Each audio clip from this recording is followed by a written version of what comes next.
Merdeka! Merdeka! Merdeka!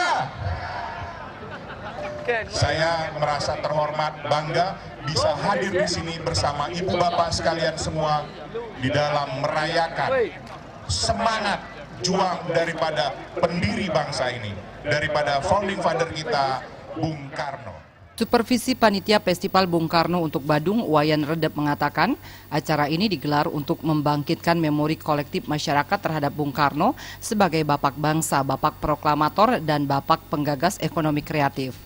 Acara diisi pemutaran film dokumenter tentang Bung Karno, kuliner gratis, dan kesenian tradisional wayang cengblong yang menjelaskan bagaimana perjalanan sejarah bangsa.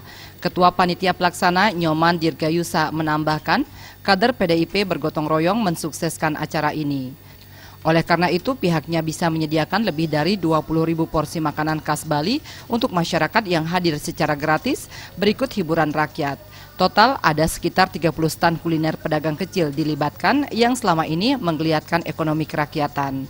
Sementara itu, Ketua DPD PDIP Bali Iwayan Koster mengatakan acara yang digelar bertepatan pada hari lahirnya Bung Karno ini merupakan bagian dari perayaan Bulan Bung Karno. Di Bali, Bulan Bung Karno diperingati sebulan penuh mulai 31 Mei hingga 31 Juni mendatang.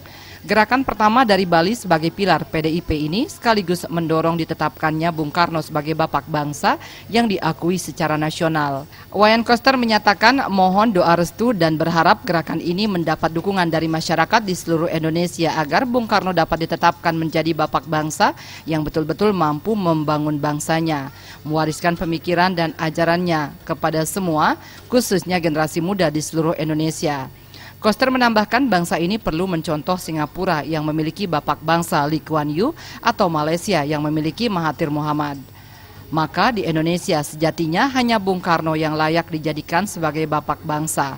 Pasalnya Bung Karno tidak saja mampu memerdekakan dan membangun bangsanya menjadi bangsa yang merdeka, bermartabat, beradab, dan berbudaya, tetapi juga mampu membangun tatanan dunia baru, hubungan antar negara di dunia, Asia Afrika, dan juga hubungan antar negara lainnya di dunia. Wasekjen DPP PDIP Eriko Sutarduga mengajak seluruh masyarakat yang hadir untuk merayakan hari lahir Bung Karno, khususnya merasakan semangat juang Bung Karno yang tak kenal lelah, tak kenal menyerah, capek, sakit, dan apapun yang menghalangi di depannya.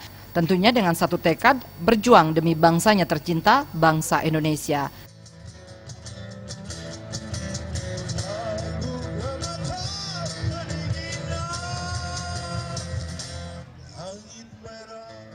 Tim Liputan melaporkan.